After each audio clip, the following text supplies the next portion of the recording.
ഞാനൊരു cancer patient ആണ്. അതിൻ്റെ ട്രീറ്റ്മെൻറ്റ് എടുത്തുകൊണ്ടിരിക്കുന്ന സമയത്താണ് എനിക്ക് ഈ വക പ്രശ്നങ്ങളെല്ലാം ഉണ്ടായത്. 2020 എനിക്ക് സർജറി കഴിഞ്ഞത്.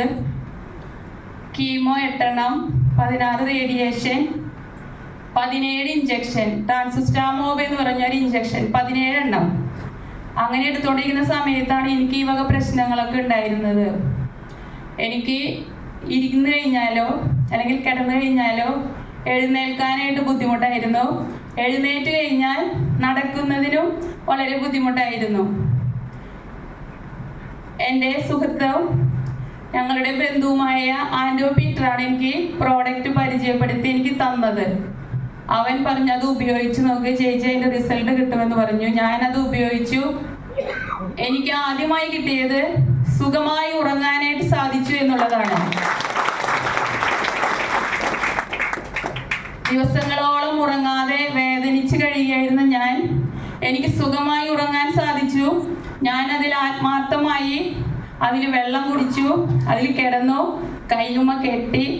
അതിൻ്റെ ഫലമായി ഒരു 2 ആഴ്ച കഴിഞ്ഞപ്പോൾ എനിക്ക് വേദനയ്ക്കൊക്കെ നല്ല ആശ്വാസമുണ്ടായി. ഞാനത് എൻ്റെ വീട്ടിൽ എൻ്റെ ഹസ്ബൻഡും എൻ്റെ മോനും വാങ്ങിച്ചു. ഞങ്ങളെല്ലാവരും അത് വാങ്ങിച്ച് ഉപയോഗിക്കുന്നുണ്ട്. 2006 മാർച്ച് 9 എനിക്ക് കുടലിന് ട്യൂമറായിരുന്നു. അത് സർജറി ചെയ്തപ്പോൾ അവർ ബയോപ്സി കഴിച്ചു. അവർ പറഞ്ഞത് ക്യാൻസർ ആണെന്ന് പറഞ്ഞു. 2006 തൊട്ട് ഞാൻ ക്യാൻസറിൻ്റെ ട്രീറ്റ്മെൻറ്റ് എടുത്തുകൊണ്ടിരുന്ന ഒരു വ്യക്തിയായിരുന്നു. പിന്നെ 2015 തൈറോയിഡിൻ്റെ ഫങ്ഷൻ കൂടുതലായിരുന്നു. അതെടുത്ത് കളയണമെന്ന് പറഞ്ഞു. അതെടുത്ത് കളഞ്ഞു. 2020 ബ്ലീഡിങ് ആയിട്ട് ഹോസ്പിറ്റലിൽ അഡ്മിറ്റ് ചെയ്തു. അപ്പോൾ അവർ പറഞ്ഞു യൂട്രസും റിമൂവ് ചെയ്യണമെന്ന് പറഞ്ഞു. തനിക്കൊരു ഹിസ്റ്ററി നിൽക്കുന്നത് കൊണ്ട് യൂട്രസിൽ വല്ല പ്രശ്നങ്ങൾ ഉണ്ടാവാം, യൂട്രസ് റിമൂവ് ചെയ്യണമെന്ന് പറഞ്ഞു. അതും കളഞ്ഞു.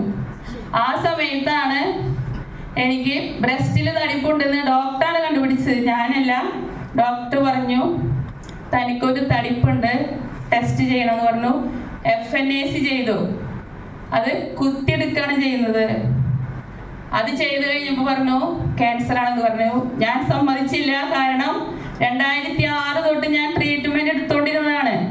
CA എന്ന് പറഞ്ഞ ടെസ്റ്റ് ചെയ്തുകൊണ്ടിരുന്നതാണ്. എനിക്ക് ക്യാൻസർ വരില്ല എന്ന് ഞാൻ ഉറപ്പിച്ചിരുന്ന വ്യക്തിയായിരുന്നു.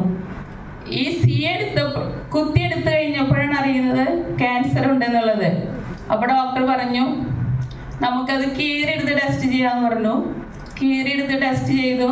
അപ്പോൾ പറഞ്ഞു തനിക്ക് ക്യാൻസർ ഉണ്ട്, 3rd സ്റ്റേജ് കഴിഞ്ഞു, അതുകൊണ്ട് ബ്രസ്റ്റ് റിമൂവ് ചെയ്യണമെന്ന് പറഞ്ഞു.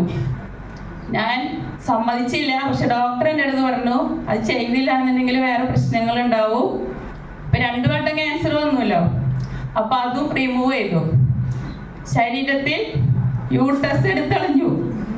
തൈറോയിഡ് പകുതി കളഞ്ഞു, പകുതി നിർത്തിയിട്ടുണ്ട് കേട്ടോ, കുറച്ച് നാളും കൂടി വർക്ക് ചെയ്യാൻ വേണ്ടിയിട്ട്. ബ്രസ്റ്റ് കളഞ്ഞു, കുടൽ ആദ്യം കളഞ്ഞു, കുറച്ച് മുറിച്ച് കളഞ്ഞു.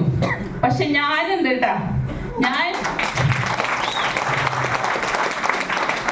ഈ വെള്ളം കുടിക്കും, ഈ മാറ്റ് ഉപയോഗിക്കും, കയ്യുമ്മ ഞാൻ കെട്ടും. ഞാനിതെല്ലാവരോടും പറയും. എന്നെ കളിയാക്കിയ കുറെ വ്യക്തികളുണ്ട്. ഇത് ഉപയോഗിക്കാൻ പറഞ്ഞപ്പോൾ എന്നോട് പറഞ്ഞത് നീ 1 കൊല്ലം ഉപയോഗിക്കേ, നിനക്കിനി ഒരു അസുഖവും വരില്ല എന്ന് പരീക്ഷിച്ചിട്ട് ഞാൻ ഉപയോഗിക്കാമെന്ന് പറഞ്ഞു. ഞാൻ പറഞ്ഞു എനിക്ക് കുഴപ്പമില്ല, 1 കൊല്ലം കഴിഞ്ഞിട്ട് ഉപയോഗിച്ചാൽ മതി. പക്ഷെ ഞാനിത് ഉപയോഗിച്ചു. ഞാനിത് ആൾക്കാരോട് പറഞ്ഞു. ഞാനിന്ന് 50,000 രൂപ വാങ്ങിച്ചു ഇതിൽ നിന്നുകൊണ്ട്. ഞാനൊരു കോഓപ്പറേറ്റീവ് സൊസൈറ്റിയിൽ 8 കൊല്ലം വർക്ക് ചെയ്തു. എനിക്ക് സ്ഥിരം ജോലി ആയില്ല. അത് കഴിഞ്ഞു ഞാനൊരു ഫൈനാൻസ് കമ്പനിയിൽ 4 വർഷം വർക്ക് ചെയ്തു. എനിക്ക് ക്യാൻസറാന്ന് അറിഞ്ഞു. എൻ്റെ മുഖം പോലെയായിരുന്നു എൻ്റെ തല. നിങ്ങൾക്ക് ആർക്കെങ്കിലും അറിയുമെന്ന് അറിയില്ല. കീമോ ചെയ്ത് കഴിഞ്ഞാൽ നമ്മുടെ മുടിയെല്ലാം പോകും. എൻ്റെ മുടിയെല്ലാം പോയി. ഞാൻ ഈ ജോലി ചെന്ന സ്ഥലത്ത് ഞാൻ ചോദിച്ചു എനിക്ക് ജോലിക്ക് വരാൻ പറ്റുമോ? അവർ പറഞ്ഞു വിളിക്കാമെന്ന് പറഞ്ഞു. വിളിച്ചില്ല. 2ാമതുമായി ചോദിച്ചു ഞാൻ ജോലി എനിക്ക് കിട്ടുമോ? ആരും ഒന്നും പറയില്ല, വിളിക്കാം. അപ്പം ഞാൻ വിചാരിച്ചത് എൻ്റെ മുടി പോയി, മുടിയില്ല, തല മുഴുവൻ മുഖം പോലെയായിരുന്നു. അപ്പം മുടിയില്ല. പിന്നെ ഞാനൊരു ക്യാൻസർ പേഷ്യൻ്റ് ആണ്. അപ്പം എനിക്ക് ജോലി കിട്ടില്ല എന്ന് ഉറപ്പായി. പിന്നെ ഞാനിങ്ങനെ വിഷമിച്ചിരിക്കുന്ന സമയത്താണ് എനിക്ക് ആൻഡോ പീറ്റർ തരുന്നത്, ചേച്ചി ഇതിൽ നിന്നോ. പിന്നെ ഞങ്ങളുടെ അയൽവക്കക്കാരുണ്ട് സൂനി പറഞ്ഞു ചേച്ചി ഇതിൽ നിന്നോ, വർക്ക് ചെയ്തോന്ന്. അപ്പൊ എൻ്റെ ഹസ്ബൻഡ് എന്നോട് പറയും കുറേ വിധ ശാരീരിക പ്രശ്നങ്ങളുണ്ട്. അതിനിടെ ഒരു കൊറോണ വന്നു കേട്ടാ.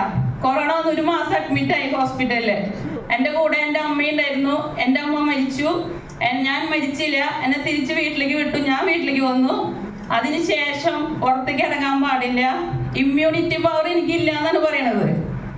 അതുകൊണ്ട് വർക്ക് ചെയ്യാൻ പോകരുത്, കൂട്ടം കൂടി നിൽക്കുന്നിടത്ത് പോകരുത്, കുറേ റെസ്ട്രിക്ഷൻസ് ഉണ്ടായിരുന്നു. പക്ഷേ ഇന്നലെയും ഇന്നും ഞാനിവിടെ ക്യാമ്പിന് വന്നു. പിന്നെ പീറ്റർ വിളിക്കുമ്പോൾ ഞാൻ മീറ്റിങ്ങിന് വരും.